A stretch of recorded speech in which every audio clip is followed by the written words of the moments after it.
একটা কথা ভাবছি, বুঝলে? কি কথা বলো তো? কথাটা হচ্ছে, আমরা যে এত কষ্ট করে জীবনটা কাটাচ্ছি, আমাদের কষ্টের দিন কি কোনোদিন কাটবে না গো? আমরা কি একটু আনন্দ পাবো না গো জীবনে? ঠিক কথাই বলেছো তুমি, তবে এটার জন্য আমার মাথায় একটা ভাবনা আছে। কি ভাবনা বলো তো?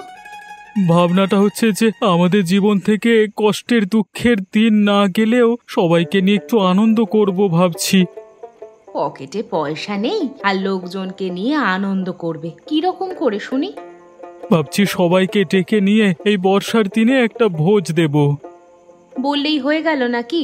ভোজ দিতে গেলে পয়সা লাগে না? আরে বাবা, সেরকম ভোজ নাকি? সবাইকে একটু বাড়িতে নেমন্তন্ন করে খাওয়াবো। যতটুকু পারি ততটুকুই খাওয়াবো, কিন্তু খাওয়াবো, তাতে সবাই মিলে একটু আনন্দ করা যাবে। আর তাছাড়া গ্রামের মানুষেরা যদি আমাদের বাড়িতে আসে তাহলে সকলেরই তো ভালো লাগবে নাকি? তোমার কথা আমি বুঝতে পারছি, কিন্তু এত লোককে বাড়িতে নেমন্তন্ন করে খাওয়াতে গেলে কি পয়সা লাগবে না? তুমি একবার বুঝে দেখো গো, একটু টাকা পয়সার জন্য কি আমরা পিছিয়ে আসবো? পিছিয়ে যদি না আসো, তাহলে কি ধার দেনা করে করবে নাকি? কে ধার দেবে তোমাকে শুনি? তো সেটা যে করি হোক আমি ব্যবস্থা করব। তুমি শুধু এতটুকুই বলো যে তুমি পাশে থাকবে, ব্যাস।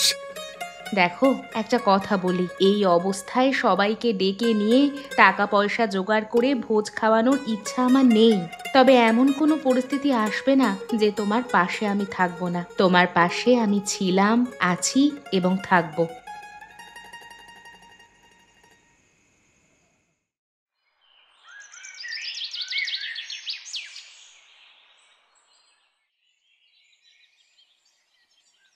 কি হয়েছে ভাই রতন? অন্যদিন আড্ডায় আসলে তুমি তো এরকম চুপ করে বসে থাকো না। কি আর বলি বলো তো ভাই, একটু সমস্যার মধ্যে আছি। সমস্যার মধ্যে? কি সমস্যা? সমস্যা হচ্ছে যে তোর বৌদি আর আমি দুজনেই চাইছি বর্ষার দিনে আমাদের বাড়িতে ডেকে সবাইকে নিয়ে একটু আনন্দ করব। আনন্দ করবে মানে খাওয়া দাওয়া করবে নাকি? হ্যাঁ, সেটাই ভাবছিলাম। আসলে আমাদের বাড়িতে অনেক দিন ধরেই তো কোনো অনুষ্ঠান হয় না। দুজনে মিলে এই অভাবের জ্বালা নিয়ে থাকতে ভালো লাগে না ভাঙা ঘরে। এই সবাই যদি আসতো তাহলে সবাইকে নিয়ে একটু মজা করা যেত। তাহলে তো ভালোই কথা। তাহলে সমস্যা কোথায়? সমস্যা আসল জায়গাতেই ভাই, টাকা পয়সা নেই পকেটে। বৌদি কি এই জন্যই রাগারাগি করছে নাকি? দেখো, তোমার বৌদি কোনো দিন আমার কোনো বিষয় না করেনি, কিন্তু তারপরে ওর চিন্তা যে টাকা পয়সা জোগাড় হবে কোথা থেকে। যদিও চায় যে বাড়িতে একটা অনুষ্ঠান হোক, কিন্তু এই টাকা পয়সার কারণেই পিছিয়ে আসছে। তাহলে তো একটা বুদ্ধি আছে। কি বুদ্ধি? আরে হরিপদ বাবুর থেকে কিছু টাকা ধার নিয়ে নাও, তারপর তোমার বর্ষাকালটা চলে গেলে কাজবাজ করে টাকা দিয়ে দেবে। তোমার এরকম ভাবনা শুনলে হরিপদ কাকা না করবে না। সেটাই ভেবে রেখেছি, কিন্তু তোমার বৌদি যেন কোনো রকম ভাবে জানতে না পারে। সেটা তুমি ভেবো না, সে আমি দেখে নেব।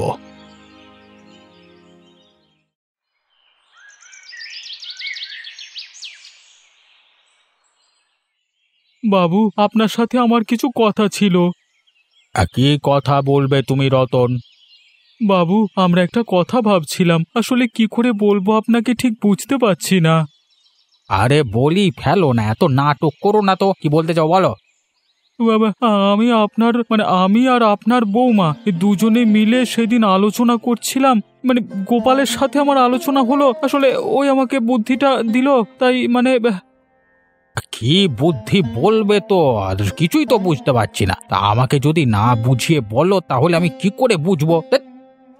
আপনি তো বুঝতেই পারছেন বাবু, আমাদের বাড়ির অবস্থাটা এমনিতেই ভাঙা বাড়ি, তার উপরে বর্ষা। কেন, ঘর বানানোর টাকা চাই? হ্যাঁ, না না না না না, ঘর বানানোর জন্য টাকা চাই না। আসলে আসলে আমরা ভাবছিলাম যে বৃষ্টির দিনে যদি বাড়িতে একটা ভোজ দেওয়া যায়, সবাইকে নেমন্তন্ন করে খাওয়ানোর একটা পরিকল্পনা করছিলাম আর কি।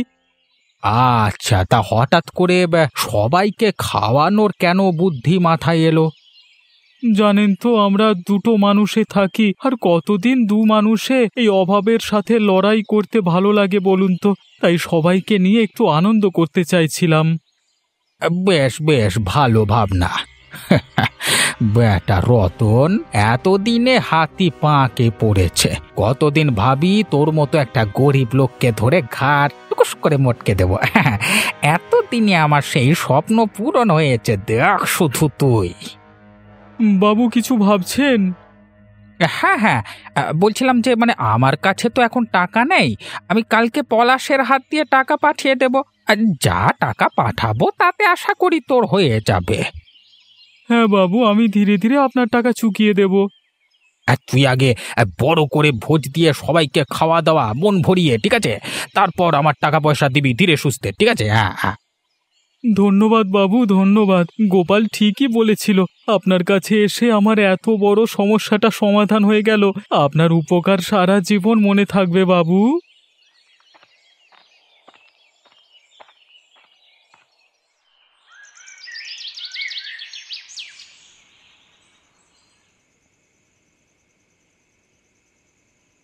শোনো না, আমি একটা উপায় বের করেছি। কি উপায় বার করেছো শুনি? ভেবেছিলাম তোমাকে বলবো না, কিন্তু না বলে আর পাচ্ছি না। তুমি উপায় বার করেছো না তোমাকে কেউ বুদ্ধি দিয়েছে? আমি গোপালের সাথে পুরো বিষয়টা নিয়ে আলোচনা করছিলাম। জানো তো ও আমার কত ভালো বন্ধু। তা তোমার বন্ধু কি উপায় দিল তোমাকে? আমি আসলে ভাবতেই পারিনি যে ওর কথাগুলো মানলে ফল পাবো। কি এমন বুদ্ধি দিল বন্ধু যে এত আনন্দিত হয়ে উঠেছো? আমাকেও বলেছিল যে যদি হরিপদ বাবুর কাছে গিয়ে সমস্ত বিষয় বলি তাহলে তিনি সাহায্য করবেন। তার মানে তুমি আবার ধার নিতে গিয়েছিলে? আমিও সেইভাবে গিয়েছিলাম, হয়তো আমাকে উনি দেবেন না অপমান করবেন। কিন্তু উনি কি বললেন জানো? কি বললেন? ভয়ানকভাবে খুশি হয়ে বললেন কালকে ওর কর্মচারী পলাশ এসে আমাদের টাকা দিয়ে যাবে। তারপর আমরা আনন্দ করে পুরো ভোজ সম্পন্ন করবার পর সময় সুযোগ মতো ধীরে ধীরে তার টাকা দিলেও হবে। সত্যি এরকম কথা বলেছেন নাকি তুমি আমাকে মিথ্যা কথা বলছো? না না, একদমই তোমাকে মিথ্যে কথা বলছি না, এই কথাগুলোই উনি বলেছেন। বাহ, তাহলে তো ভালোই হলো। আর এত আনন্দের কথাটা তুমি আমাকে বলবে না বলছিলে? আসলে ভয় পাচ্ছিলাম যে তুমি কি ভাববে না ভাববে, তাই দেখো, তোমার আনন্দতে আমার আনন্দ, তোমার দুঃখে আমার দুঃখ। আর আমাদের জীবনে যখন একটা আনন্দের দিন আসতে চলেছে তখন আমরা আনন্দ করব না তাই কি হয়? দেখবে সব ভালোই ভালোই হবে।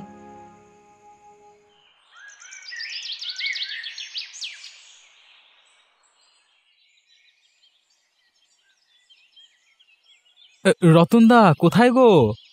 এসো এসো পলাশ এসো, হরিপদ বাবু কি তোমাকে পাঠিয়েছে গো? হ্যাঁ হ্যাঁ, তোমাকে টাকাগুলো দিতে বলেছেন।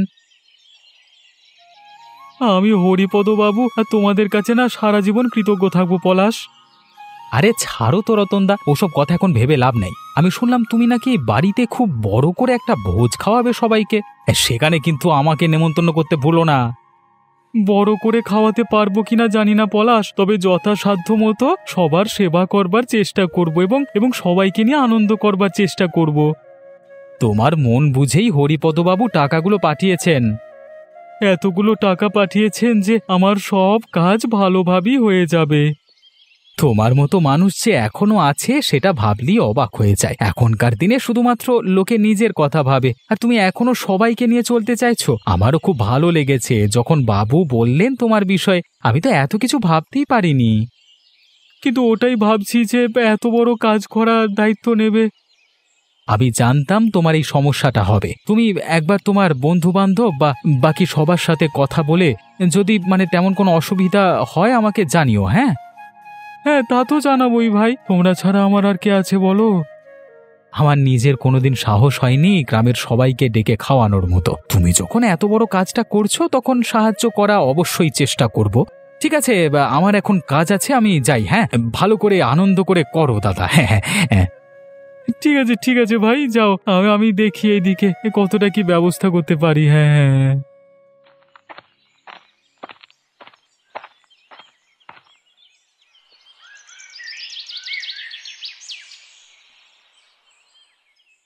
ভাই গোপাল, তুই যদি না থাকিস তাহলে আমার এই সমস্যা থেকে বের হতে পারবো না কিছুতেই ভাই। কি সমাধান হলো? সমাধান হলো মানে? হরিপদবাবু তো পলাশকে দিয়ে অনেক টাকা পাঠিয়ে দিয়েছে ভোজ করবার জন্য। আর শুধু তাই নয়, বলে দিয়েছেন যে টাকা পয়সার কোনো রকম সমস্যা হলে জানাতে এবং টাকা ফেরত দেওয়ার জন্য তাড়াহুড়ো না করতে। আমি বলেছিলাম তো, মানুষটাকে বাইরে থেকে দেখতে কঠিন মনে হলেও মানুষটা তো কঠিন নয়। সেটাই আজ আমি নিজেও দেখলাম, কোনোদিন যাইনি। আজকে তোর কথায় যখন গেলাম তখন মনে হলো মানুষটার মনে সত্যি দয়া আছে। আর পলাশ ছেলেটাকেও আমার খারাপ মনে হলো না। তবে ভাই, তোকে কিন্তু সাহায্য করতে হবে। আমি আবার কি সাহায্য করব? ব্যাপারটা হচ্ছে যে এত লোকের জন্য পছন্দ মতো বাজার করে আনা, এসব জিনিস তো শহরে ছাড়া পাওয়া যাবে না। সেটা তো অবশ্যই, গ্রামে কি আর আমাদের দোকান আছে? দেখো, টাকা পয়সার ব্যাপার, অন্য মানুষকে তো আমি বিশ্বাস করতে পারবো না। তাই বাজার হাট করবার দায়িত্বটা তোমাকেই নিতে হবে, কারণ শহরের কোনো বিষয় আমি কিচ্ছু জানি না। ভাই রতন, তোর কেন মনে হচ্ছে যে আমি শহরের বিষয়ে অনেক কিছু জানি? তুই যে গ্রামে থেকেছিস, বড় হয়েছিস, আমিও তোর সাথে এখানেই থেকেছি, বড় হয়েছি, খেলেছি। এর বাইরে তো কোনোদিন কোনো জগৎ দেখিনি। তাহলে শহরের কাজ আমি কিরকম করে করতে পারবো তুই যদি না পারিস? হ্যাঁ, তাহলে কি হবে তো কিছু বুঝতে পারছি না। টাকা এসে গেল, কিন্তু বাজার কি করে আসবে? এটার বিষয়ে একটা বুদ্ধি আছে। কি বুদ্ধি শুনি? ওই পলাশ তো অনেক শহর বাজারে ঘুরেছে, আর ছেলেটা তো ভালোই মনে হয়। তাছাড়া হরিপদবাবুর খাস লোক, ওকে কিন্তু দায়িত্বটা দিতে পারো। সেটা আমি হালকা করে বলে রেখেছি। আমি ভাবছিলাম তুই যদি দায়িত্ব নিয়ে নিস, তাহলে আর ওকে বিরক্ত করতে হবে না, যদিও ছেলেটা চায় কাজ করতে। ঠিক আছে, তাহলে দায়িত্বটা ওকে দিয়ে দাও, সমস্তটা সামলে দেবে। ঠিক আছে, তুই যেরকম ভাবে বলছিস সেরকম ভাবেই হবে।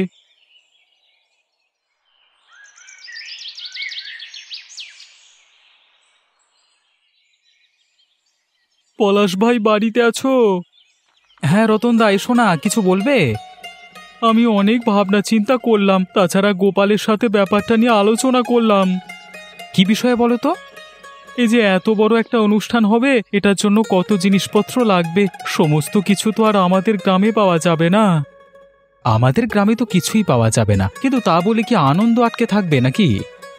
আমি গোপালকে বললাম, সে আমাকে নিজেই বলল যে তোমাকে দায়িত্বটা দিতে, কারণ বুঝতেই তো পারছো আমরা সবাই গ্রামের মানুষ, আর শহরের ব্যাপার স্যাপার আমরা বুঝি না। তোমার তো সব দিকে অনেক জানাশোনা আছে, একটু চেষ্টা করবে ভাই। আরে তুমি বলবে আর আমি চেষ্টা করব না, এমন কি কখনো হয়? আসলে আগে আমাদের মধ্যে যেরকমই সম্বন্ধ থাকুক, তোমার এই অনুষ্ঠান করবার কথাটা শোনবার পর থেকেই তোমার প্রতি আমার শ্রদ্ধা বেড়ে গেছে। আর তাছাড়া নিজে যখন করতে পারছি না, তখন এত বড় একটা অনুষ্ঠানের সঙ্গে থাকতে পারলে নিজেকে ভাগ্যবান মনে করব। ঠিক আছে ঠিক আছে, এই নাও টাকাগুলো রাখো, তুমি এগুলোকে সঠিকভাবে খরচা করো। ঠিক আছে রতনদা, তুমি কোনো চিন্তা করো না, সঠিক সময়ে সঠিক কাজ হয়ে যাবে। আসি ভাই, তাহলে দেখে নিও সব কেমন। বেশ বেশ।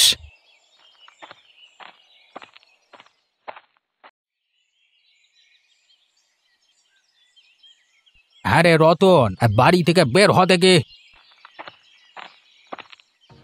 আগে বাবু, আপনি কেন কষ্ট করে আমাদের বাড়িতে আসতে গেলেন? আমাকে বললেই তো আমি চলে আসতাম। সেই জ্ঞান বুদ্ধি যদি তোমার থাকতো তাহলে তোমাকে আসতে হতো না রতন। বাবু, আমাকে ক্ষমা করে দিন, আমি ঠিক বুঝতে পারছি না কি হয়েছে। কি হয়েছে মানেটা কি? কি হয়নি সেটা একটু বলবে? মানে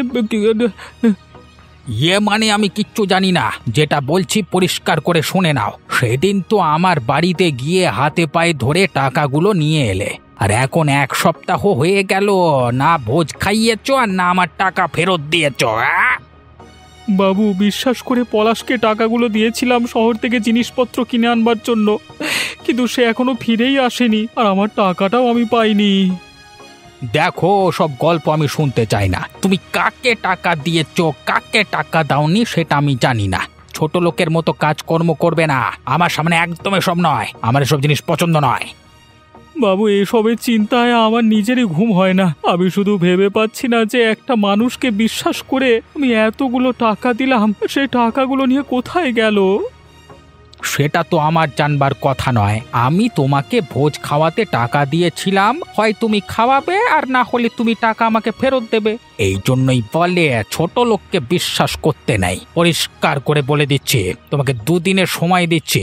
2 দিনের মধ্যে যদি টাকা দিতে না পারো তাহলে তোমার জন্য ভয়ানক শাস্তি অপেক্ষা করছে। বাবু পায়ে পড়ছি, ক্ষমা করুন। যদি লজ্জা জ্ঞান সামান্য মাত্র থাকতো তাহলে এরকম কথা বলতে না। চুপচাপ থাকো একদম, যেটা বলছি সেটাই হবে।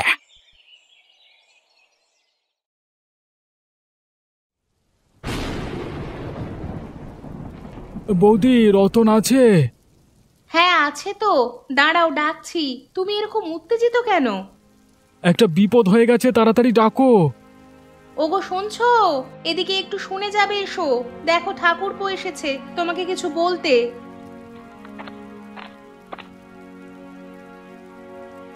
কি হয়েছে ভাই? এরকম বৃষ্টির মধ্যে তুই এরকম দৌড়ে দৌড়ে এসেছিস, কিছু হয়েছে নাকি? একটা ভয়ানক বিপদ হয়ে গেছে। কি কি কি কি বিপদ? আরে হরিপদ বাবু কি কালকে তোর বাড়িতে এসেছিল?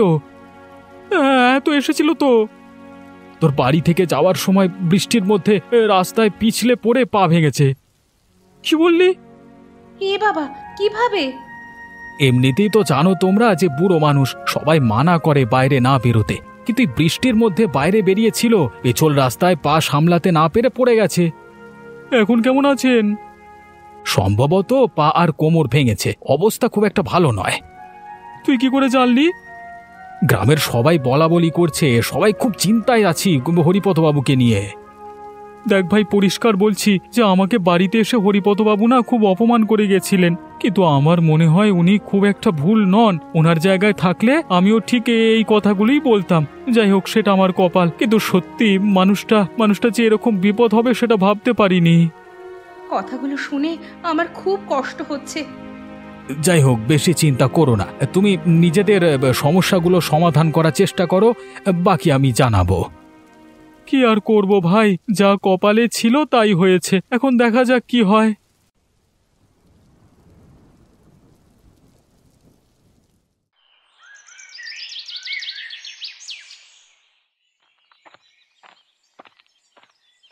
নীলিমা, বাড়িতে আছো? হ্যাঁ লতা, কতদিন তুমি আমাদের বাড়িতে আসো না বলো তো। এসো এসো, বসো। বসতে আসেনি ভাই, একটা খবর দিতে এসেছি। কিসের খবর? তোমাকে তো বোধহয় আমাদেরও বলেছে যে হরিপদবাবুর কোমর পা ভেঙে অবস্থাটা খুব একটা ভালো নাই। কেন, কিছু হলো নাকি আবার নতুন করে? কেউ ছিল না ওখানে দেখার মতো, তাই আমি কদিন ধরে সেবা করছিলাম। এখন হঠাৎ করে হরিপদবাবু জেদ ধরেছেন যে তোমাদেরকে একবার ওনার কাছে যেতে হবে। কি মুখ নিয়ে যাই বলো তো, যেতে কি আর আমারও ইচ্ছে করে না, কিন্তু ওর টাকা পয়সাগুলো সব বেহাত হয়ে গেল, কি বলবেন জানি না। দেখো, কি বলবেন সেটা ভেবে তো আমাদের লাভ নেই। কথাটা হচ্ছে যে একজন মানুষ এরকম ভয়ানক রোগশয্যায় পড়ে রয়েছে, আমাদের যাওয়া উচিত তার পাশে।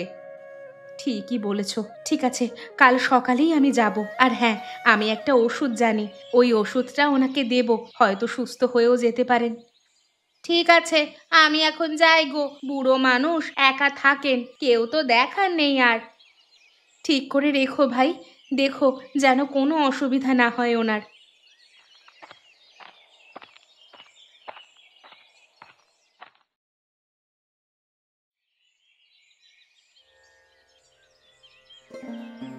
এই দেখুন, চিনতে পারছেন?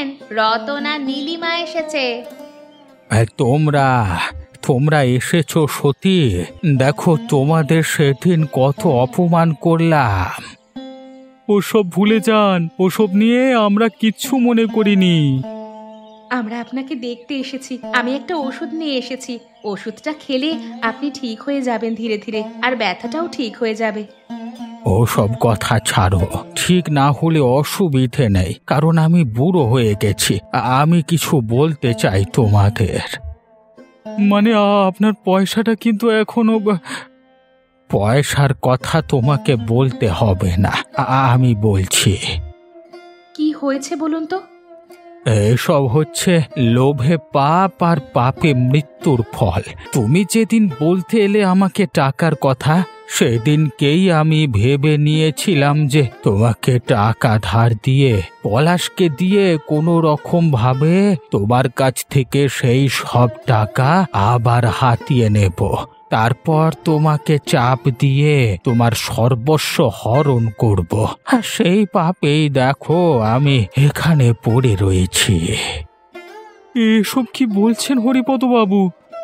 ঠিক আছে, সেসব যা হওয়ার হয়ে গেছে, আপনি এখন সুস্থ হয়ে উঠুন। না না না, কিছুই ঠিক হয়নি। পলাশ শয়তান আমাকেও ধোঁকা দিয়ে টাকা নিয়ে এক জায়গায় লুকিয়ে রয়েছে। জায়গাটা আমি চিনি, কিন্তু কিছু করতে পারছি না। রতন তোমাকে জায়গাটা বলে দেব, তুমি ওকে মারতে মারতে ওর থেকে টাকা নিয়ে আসবে। আর হ্যাঁ, আমাকে কোনো টাকা ফেরত দিতে হবে না। উল্টে যদি কখনো দরকার হয় আমি টাকা দেব তোমাকে। এখন ওসব কথা থাক, আপনি এই ওষুধটা আগে খেয়ে নিন। আপনি সুস্থ হয়ে উঠুন, তারপর সব হয়ে যাবে। তোমরা যদি ভোজটা না দাও তাহলে আমি সুস্থ হয়ে উঠতে পারছি না। ঠিক আছে বাবু, আমি কথা দিচ্ছি, ভোজ যে করি হোক হবেই।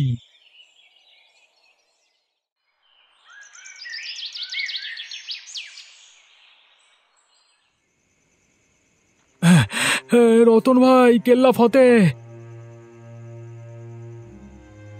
আমি গ্রামের কিছু ছেলেকে পাঠিয়েছিলাম সেই জায়গায়, সবাই পলাশকে মারতে মারতে নিয়ে এসেছে। আর টাকা? এই নাও টাকা। সে এখন কোথায়? লুকিয়ে ছিল গ্রামের বাইরের ভাঙা বাড়িতে, ওখান থেকে সবাই তুলে নিয়ে এসেছে। তারপর ভয়ানক মার দিয়েছে এবং হরিপদ বাবুর কাছে নিয়ে গিয়েছে। বেশ, ওকে বেশি মারতে মানা কর, আর হরিপদ বাবুর ওপরে বিচারের জন্য ছেড়ে দাও। তাহলে আমরা কি করব? টাকা যখন এসে গিয়েছে আর সব সমস্যার সমাধান হয়ে গেছে, তাহলে আর শুভ কাজে দেরি কেন? ঠিক বলেছ, ওপরওয়ালা যখন আমাদের কষ্ট দিয়েছেন তখন সুখের দিনে আমরা আনন্দ করবই। এবারে কিন্তু আয়োজন তোমাকেই করতে হবে। একবার আমি দায়িত্ব ছেড়ে ভুল করেছি, আর আমি দায়িত্ব ছাড়ব না। চলো লেগে পড়া যাক তাহলে। একদম কোমর বেঁধে লেগে পড়ি তাহলে।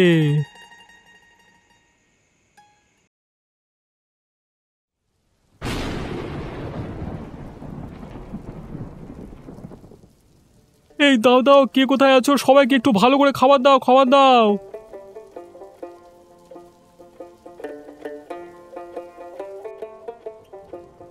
খুব ভালো হয়েছে খাবার রতনদা, আমরা খুব খুশি হয়েছি। আরে খুশি হয়েছি বললেই তো হবে না, রতন এত কাণ্ড করে এত শখ করে সবাইকে খাওয়াচ্ছে, সবাইকে আনন্দ করে খেতে হবে তো। আরে তোমরা এত কিছুর মধ্যে হরিপদ বাবুর জন্য খাবার পাঠাতে ভুলো না জানো। হ্যাঁ হ্যাঁ, হরিপদ বাবুর জন্য আমি সবকিছু আগে থেকেই আলাদা করে রেখে দিয়েছি। আমি নিয়ে যাব, চিন্তা নেই। তবে বৃষ্টিটা না হলে পুরো ব্যাপারটা জমে যেত আরো ভালো করে। আরে বৃষ্টিটা হচ্ছে বলেই তো আরো ভালো লাগছে গরম গরম খাবার খেতে। আমাদের ভাঙা ঘর কার যে কত ভালো লাগছে আমার জানা আছে। খুব ভালো লাগছে ভাই, আমরা খুব আনন্দ করছি। এরকম দিন যেন বারবার ফিরে আসে। এত ঝগড়া ঝামেলার পর এত যে আনন্দ পেলাম, এটা আমার জীবনের সারা জীবনের স্মৃতি হয়ে রয়ে যাবে। সত্যি আমি নিজেই বিশ্বাস করতে পারছি না যে আমার কপালেও এত সুখ ছিল। সত্যি আজ আমার জীবনের সেরা দিন।